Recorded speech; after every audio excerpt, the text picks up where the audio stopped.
राजस्थान के श्री गंगानगर में एक मासूम बच्ची के साथ 30 लोगों ने मिलकर के दुष्कर्म किया। और ना सिर्फ दुष्कर्म किया बल्कि अलग अलग होटलों में ले जाकर बेचा। अलग अलग लोगों के साथ उसके साथ दुष्कर्म होता रहा। बच्ची चिल्लाती रही, चीखती रही कि हमें छोड़ दीजिए, लेकिन इन लोगों को थोड़ा सा भी रहम नहीं आया और लगातार इसके साथ 5 दिनों तक अलग अलग होटलों में दुष्कर्म होता रहा। जब भारत के लोगों के सामने या दुनिया के सामने यह मामला सामने आया तो लोगों की रूह कांप गई।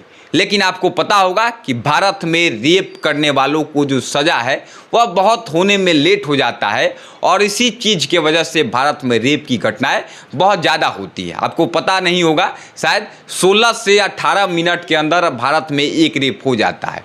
प्रतिदिन भारत में 80 से लेकर 86 रेप के मामले आते हैं और अगर पूरे साल की हम बात करें तो 22,000 से लेकर के 30,000 तक रेप के मामले आते हैं। और सोचिए, इतने ज़्यादा रेप होने के बाद भी भारत में कितने लोगों को फांसी की सज़ा होती है, आपको भी पता होगा। लेकिन यही क्राइम, सोचिए कि अगर 13 साल की बच्ची के साथ यही क्राइम सऊदी अरब, चीन, इंडोनेशिया, उत्तर कोरिया, ईरान जैसे शहरों में हुआ रहता तो ऐसे लोगों को ऐसी सज़ा मिलती कि बाकी लोग अगर इस प्रकार का क्राइम करने का सोचते तो उनकी रूह कांप जाती। सऊदी अरब में अगर हम बात करें तो वहाँ पर अगर कोई दुष्कर्म करता है और उसका आरोप सिद्ध हो जाता है तो ऐसे लोगों का गर्दन काट दिया जाता है, हाथ पैर काट दिया जाता है, या कहे तो पूरे कई सारे लोगों के बीच में गोलियों से उनका शरीर छल्ली कर दिया जाता है ताकि बाकी जो आरोपी है या दुष्कर्म करने वाले लोग हैं उनमें खौफ हो और वे ऐसा करने से बचे।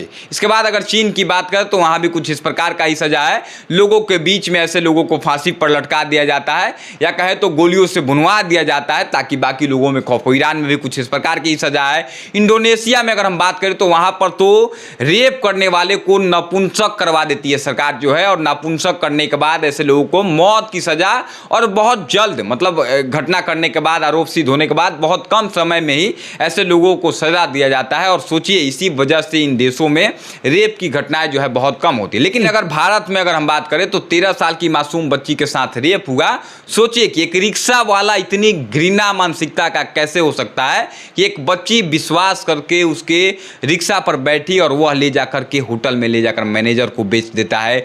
मैनेजर जो है अपने होटल में स्टाफ को बेच देता है। उसके बाद वहाँ दुष्कर्म होता है और वह होटल वाला दूसरे होटल वाले को बेचता है, वहाँ दुष्कर्म होता है, वह होटल वाला किसी और को बेचता है। और ऐसे ही 5 दिनों तक यह सिलसिला चलता है और इन लोगों को ना रहम आया, ना थोड़ा सा भी दया आया उस लड़की पर, और ना पुलिस का, कानून का, कोर्ट का डर आया कि हम लोगों को क्या सज़ा मिल सकती है। सोचिए, अगर भारत में सऊदी अरब की तरह सज़ा देने का प्रावधान होता तो क्या इस मासूम बच्ची के साथ इस प्रकार का घिनौना वारदात होता? शायद अगर ऐसा होता तो इस बच्ची के साथ ऐसा नहीं होता। लेकिन भारत का कानून कैसा है, अब आप खुद फैसला कीजिएगा। और अगर आप भी चाहते हैं कि सऊदी अरब की तरह, ईरान की तरह, इंडोनेशिया की तरह, चीन की तरह भारत में भी सज़ा मिले तो आप इस वीडियो को शेयर करके सरकार से मांग कीजिए। लाखों करोड़ों लोग जब एक साथ मांग करेंगे तो हो सकता है कि रेप करने वाले को भारत में भी